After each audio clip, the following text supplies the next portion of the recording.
This is Surfing Through Cinema. I'm your host, Hawaii Harry. Today I will be discussing the next film for Disney Week. This is another package film released by Disney, and this is the first one after World War II. Like its predecessors, it's a group of various animated shorts combined together into one long, cohesive storyline. Because of controversy from one of its shorts, it's never been widely released on VHS and DVD. It's been very limited. And it's currently unavailable on Disney's streaming service, Disney+. I'm of course talking about the 1946 film, Make Mine Music.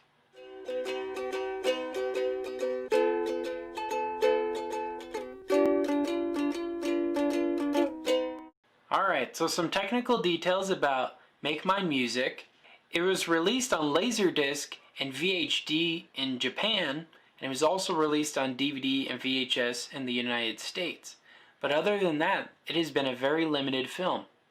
And it's never been shown in its entirety in the United States on home media. And honestly, the only reason is because of one cartoon called Martins and the Coys, which is kind of a riff off of the Hatfields and McCoy story. And I'll get more into that later, but yeah, other than that, it should really have a wider release, but it hasn't. And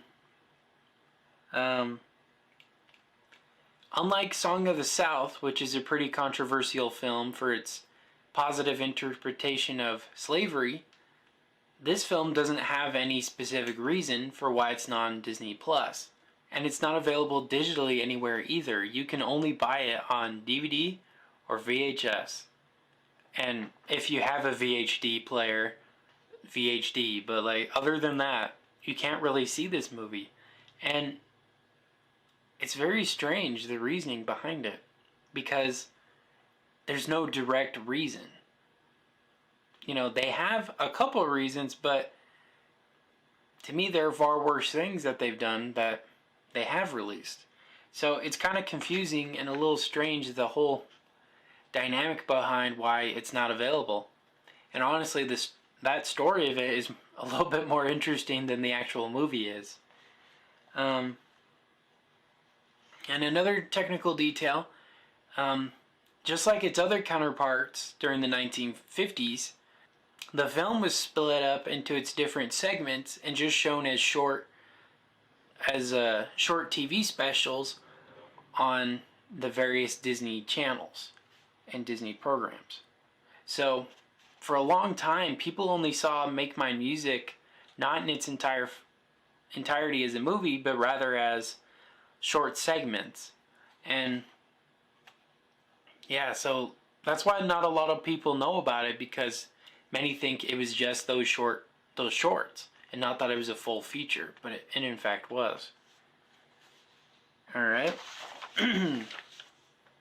So now let's discuss the plot about it. So, starting off is the Martins and the Coys short, and again, you can't see this one on DVD or VHS here in the US. I've heard rumors of in the UK you can, and but I don't have a Region 2 DVD player, so I wasn't able to see this cartoon while I was watching the movie. But this one is available on YouTube. There's some very poor transfers of it, and it's very low quality, but it's all you can see for now.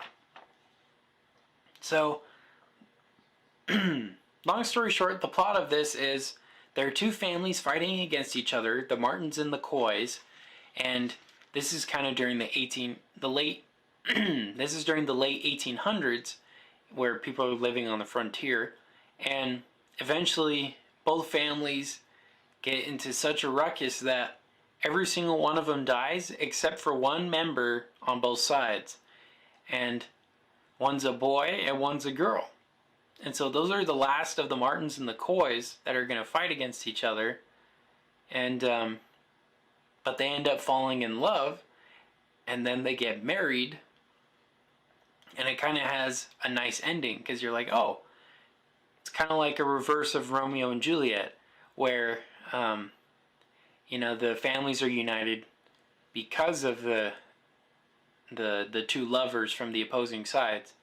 But like I said, it's a reverse Romeo and Juliet, so instead of the lovers dying, the whole families die, and it's just the lovers who are still alive. So that's kind of interesting. But it ends with the husband and the wife still quarreling against each other. So then you realize, oh, there still is a little bit of a controversy within the family still. And it kind of ends, on that note. And it pans out, and you see the two hills that they all lived on. And so they had a house in the middle that was in between the mountains. So you're like, oh, they're like a mediator. They're kind of uniting the two families. And it was kind of a cute film. It was kind of a cute short. But it's never been released on VHS or DVD because many felt that the gun violence in it was too much for kids. And that's debatable. There are many people who are for or against that. But nevertheless, it's never been given a wide release. And so, like I said, if you really want to see it, you'll have to go to YouTube. Or if you're in the United Kingdom, you could just buy it there. And yeah, that's kind of an interesting thing because later on I'll discuss there's another short that does have some gun violence in it, but it's still there, and they didn't cut that one out. So it's a little strange, the thinking behind the cutting and the keeping of controversial items. So that's the Martins and the Coys. And ironically enough, the people who argue about why it should be there, why it shouldn't be there, kind of are like the Martins and the Coys. So it's kind of fulfilling itself. Like, there's always going to be divide amongst ourselves, especially in topics like that. So I think that's kind of funny, but also pretty real.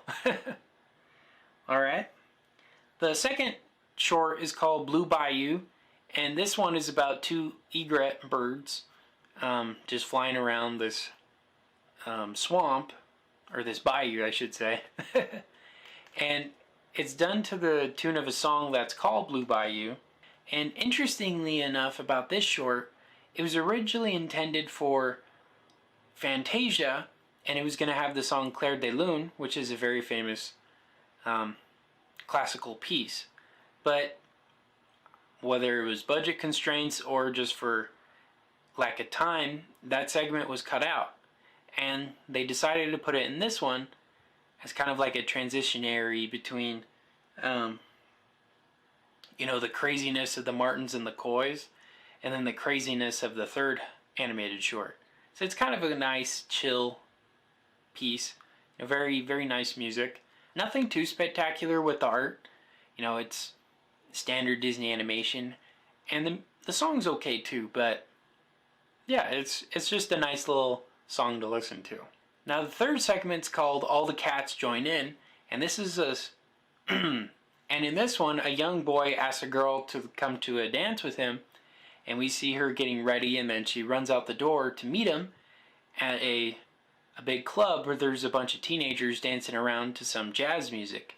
And the music is by Benny Goodman, who's a popular songwriter of the 1940s, so it's just crazy and all over the place. Like, the characters are dancing, wildly and crazy. They're all like teenagers, and it fits in with the times. Like, it definitely feels like something straight out of the 1940s, and it kind of gives a little insight into what adults were thinking teenagers were like back then.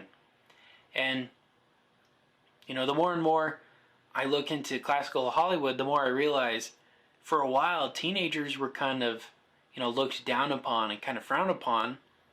And so it wasn't until the 80s with like John Hughes movies where teenagers were finally given a voice and finally understood. So this segment kind of shows the negative side of teenagers, and take it or leave it, it's pretty entertaining, but like I said, nothing too crazy. The animation style is different. It kind of reminds me of like Tex Avery or Looney Tunes cartoons of the era. So it definitely, the artists definitely were trying to be more with the times and make it more flowy, rather than it being more realistic like you would see in Bambi or any of the other films they made. So it's an interesting segment. Nothing too spectacular though, but definitely some insight into the 1940s. And then again, there's the next segment's called "Without You," and it's a song sung by Andy Russell, and he sings a song about lost love.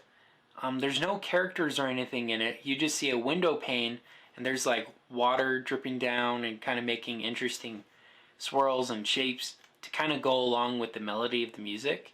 And like Blue Bayou, it's nothing too crazy and spectacular, but it's a nice, breather type of song because it because of all the cats join in was really crazy. So this one is a nice chill song to be like, okay, time to relax. And I don't have a whole lot to say about this one. It was pretty short. I want to say it was like maybe a minute and a half, 2 minutes. So nothing too crazy and too different with it. Alright, then the next segment is called Casey at the Bat. And this segment is based off of the classic poem from from the turn of the century about Casey at the Bat. And basically the plot of it is there's a baseball game going on. It's in the last inning, and the two sides against each other, and Casey's team, they're really far ahead. They're the presumed winners, and so so like all the bases are loaded and everybody's cheering them and saying, okay, we want Casey, because Casey was known as the batter, like the one who wins all the games. He's kind of the one they put in at the last minute so that they just don't completely destroy the other team.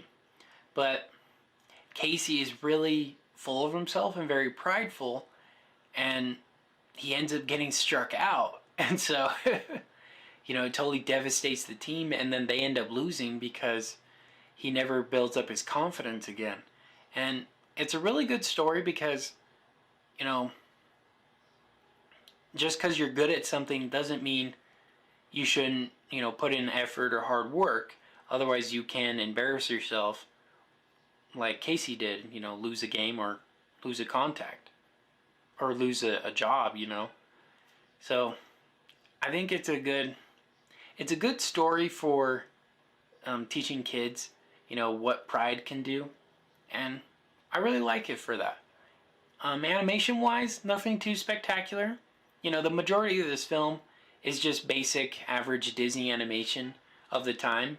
Kind of what you would see in the Goofy or Donald Duck shorts. So it's nothing crazy and illustrative like Fantasia. But this is kind of the poor man's Fantasia, as some people have coined it. And so, yeah, it's pretty contemporary compared to Fantasia. Well, yeah, that's basically what happens in Casey at the Bat. And then the next segment's called Two Silhouettes. And in this one, there are two ballet dancers dancing around to a poem that's sung by Dinah Shore. And what's interesting about this one is it's rotoscope animation. So that means they animated over the dancers after they filmed them later on. And for a technical standpoint, it was really impressive. The dancers really flowed well. It was very impressive, the work they put into this one. All the cool blue backgrounds, and then the characters would change colors as well. They were solid colors, like solid black or solid white, or they would change the blue, red, whatever. But it was cool the transition between it. But like I said, nothing super spectacular. And the song's kind of forgettable. But it was really cool to see them, experimenting with this type of technique. And it kind of leads on into what happened in the 70s with Ralph Bakshi and his Lord of the Rings animated films, which are loaded with rotoscope animation. So, definitely a pioneering moment. Disney didn't invent the technique, but they certainly brought it into contemporary viewers. So it definitely inspired animators later on. Then the next segment is about Peter and the Wolf, which is based off of the the musical composition that was made in Russia, and it's narrated by Sterling Holloway, who is a famous voice actor Disney used a lot.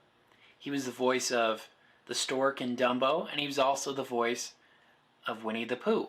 So he was a very, very popular voice actor for Disney. And basically the story follows along the same way the original play does. The original composition does. And so each character is represented by a different musical instrument. So it's kind of a nice animated segment. This one was my favorite of them all because it seemed the most fleshed out and most cared about of all of them. It seems like they really put all the effort into this one. And I thought it was kind of funny and, clever. And it had an interesting period because World War II just ended and we were still somewhat allies with Russia.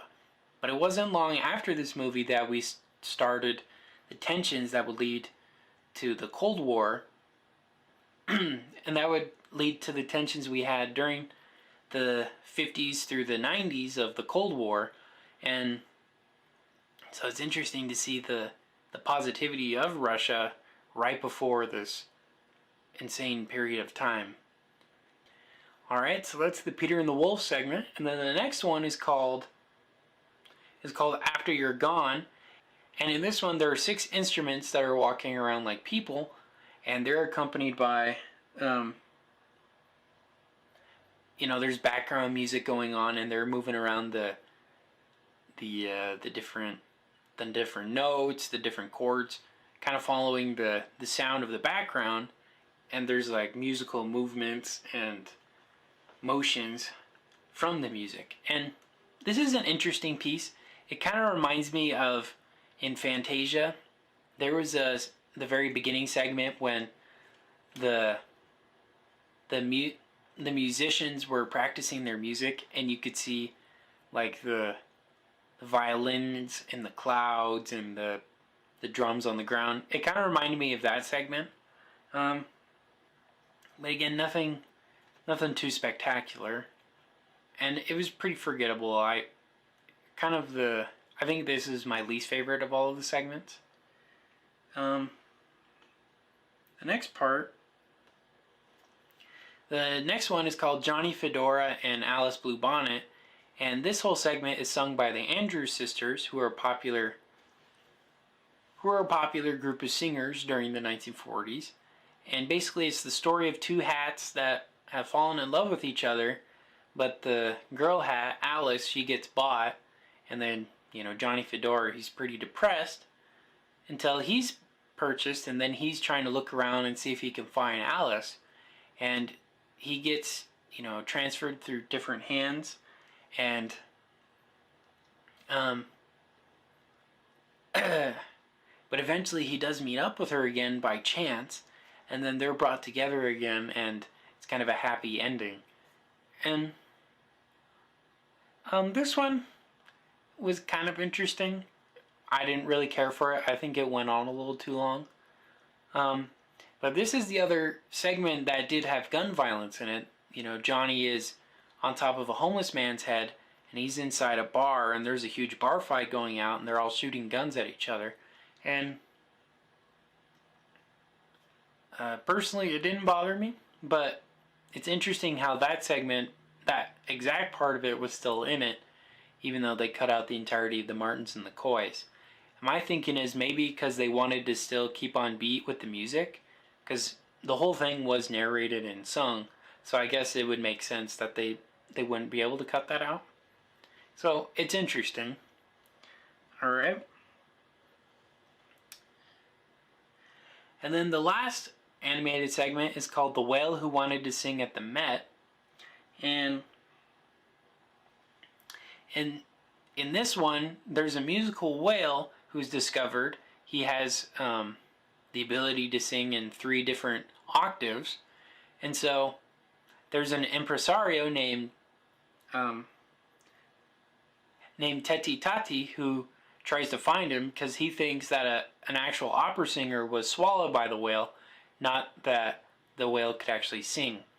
And so Teddy Tati has a boat and he's on the shore and he's trying to find the whale, and he eventually does find him and he's about to harpoon him, but then his three crew members stop him from doing that because they hear the whale singing. And then it montages into the future showing Willie, the whale, his name is Willie, singing at the Met and singing at different places doing, opera.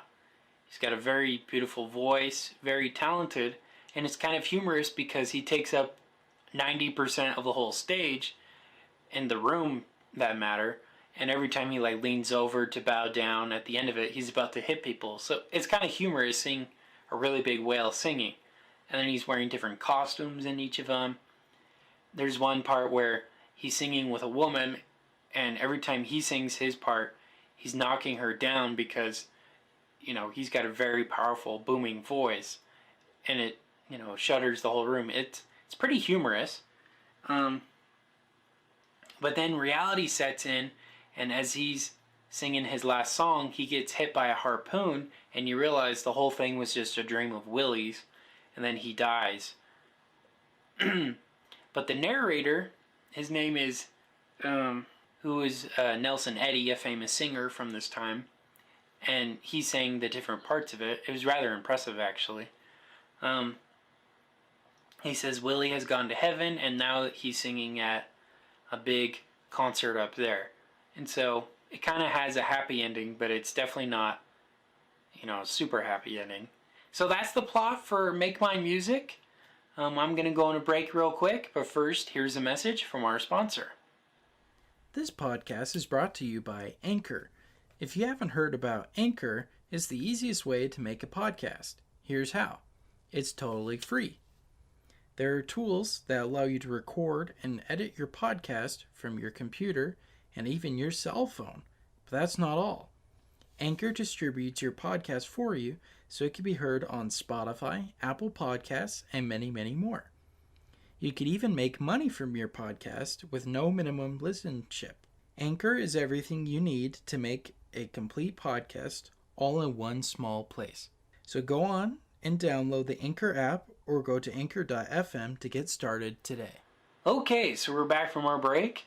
Now I'm going to get into some critical reviews and my personal reviews on Make My Music. So it currently has a 6.3 out of 10 on Rotten Tomatoes, so it's one of the lowest rated Disney movies of this era. And many of the users felt it was trying too much to be like Fantasia, and so it kind of failed to be anything interesting and anything different. And they also felt, it wasn't too creative. Like, the art style wasn't that interesting. It wasn't as revolutionary as Fantasia was. So, people either hate it because they tried to be like Fantasia, or they hate it because it wasn't enough like Fantasia. And that's kind of the general consensus of it. And the New York Times, they say it's pretty bland, pretty boring, and they think there's some questionable things in it. So not a lot of people think it's the greatest thing ever, so it kind of makes sense why it hasn't been given a wide release. And then on Rotten Tomatoes, it has a 70% from the critics, but a 41% from the audience. So lots of contemporary people, they really don't like this movie. And it's pretty understandable. Again, it's not the most exciting one, and it's not as crazy or ambitious as Fantasia was. And yeah, that's pretty much the general consensus all around. Now, in my personal opinions, I personally don't understand why the Martins and the Koi short is cut. Because, if they're cutting it for, the gun violence and all of that, then they should have used that logic for the Johnny Fedora one. But it is what it is. Maybe eventually we'll get the entirety of it. I kind of hope so, because in my personal opinion, I think it's worse to erase something and act like it never happened versus recognizing that, this isn't the current view of the company, or this isn't suitable for children, but nevertheless, this is how it was. And I think Warner Brothers has done a great job with this. I think Disney needs to get better at this. You know, they have a lot of controversial movies, but and cartoon shorts, especially from Looney Tunes, but they don't completely shun and hide them. Now, the only example I could think of was with Gone with the Wind, but they did say they're going to eventually put it back. That they're putting a disclaimer in it to kind of satisfy the needs of people who are critics of it. So, I personally, I don't think it needs it, but if that's what it takes to get it on Disney Plus and to get it widely known to people, then go for it. You know, Disney owns the rights to the movie. It's their property, their movie, so they do have the right to do what they please with it. But as an artist and as a completist, I wish that they would have it on Disney Plus or on a wider release. That being said, though, I think this is an easily skippable movie. I think the only real reason people would watch it now is because it's so rare to see it. But once they put it on Disney Plus, I think the novelty of it would die away. So, I don't know. We'll see, because, like I said, I think they should put it on there. I think my favorite short of the whole thing was the Peter and the Wolf segment. Because like I said, it was fleshed out, the characters were likable. It was the best segment. But other than that, all the other ones felt really kind of bland and boring. It wasn't a very exciting movie. But it's not the worst package movie Disney did. And, you know, I'll get into that later when I do review the next one. But it's definitely the lower ones. It's definitely not the best of them. Alright. Well, those are my thoughts and feelings about Make Mine Music. You know, normally I would say go check it out, but if you don't have a DVD player, there's no point in checking it out. So if you have a DVD player, it's really cheap on Amazon and Netflix, all of those places. Not Netflix, Target. You know, all of those places, you can buy it for really cheap. I think less than $15. So I think it's worth a buy just to see it for the sake of, if you're a completist like I am, wanting to see all of Disney's films. But if you're an average moviegoer, most of the segments are available on YouTube. So if you want to see different parts of it, you could just look those up. Kind of like how they did it in the 50s where they made it on TV. Same idea. Crazy enough, this is the 30th episode, and honestly I didn't think I would get this far, and I'm really grateful that I have been able to, and I'm glad that you guys have been sticking around and listening and watching for all this time. So thank you guys for helping me get this far, and here's to 30 more, right? And so next time I'll be discussing the next film for streaming through Cinema Week, but this will be a special episode. I won't be focusing on a streaming service. I'll actually be focusing a DVD service and Blu-ray service that's really, really good and really, really popular. And they used to have a streaming service, but currently they don't. So that's how I kind of justified it. They did at one time have one, and you can still watch all of their movies digitally on iTunes, but I'll be talking a lot about physical media next week, and I'm of course talking about the Warner Archive collection. They're some of my favorite people to listen to on podcasts. I listen to their podcasts pretty exclusively, and I have some of their movies, and I decided I want to focus this episode about, you know, their process and what their mission is and their goal is. And I think it's really, you know, noble and commendable, because not a lot of people know about the movies that they release. So next time I'll be talking about the couple that I do have, to kind of show the difference between their, because they're known for releasing animated segments that are really hard to find, Like the one I have, the one I have is the Tex Avery cartoons, and these have never been released on home media before. So they're really cool guys, and I really appreciate all the work they do. And back in February, funny enough, before COVID-19 and all, before this pandemic and everything, I sent them a letter, asking them some advice on having a podcast, but also about just their whole purpose and their work in general. And unfortunately, as soon as they got the letter, COVID-19 happened and they weren't able to respond. But recently, I was able to reach out to them because they went into their office and they, on their social media, put a picture of the letter I sent them. And they're going to read it on their next episode. So I'm really grateful for those guys for doing that. And I'm looking forward to that. And I think you guys should really check them out. They're a great service. If there's any crazy movie that you've ever want to see, like they have they have some pretty interesting movies on there that you've probably never heard of. And they also have some classics that you can't really find anywhere else. But I'll get more into that next week.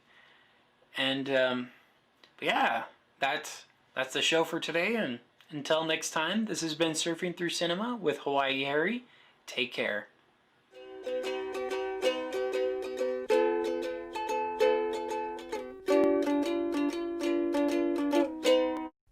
Thank you for listening to Surfing Through Cinema. Make sure to check us out on Facebook at Surfing Through Cinema with Hawaii Harry and on Instagram with Surfing Through Cinema. We also have a website, www.anchor.fm/Surfing Through Cinema, where you can learn more details on upcoming episodes and on past episodes.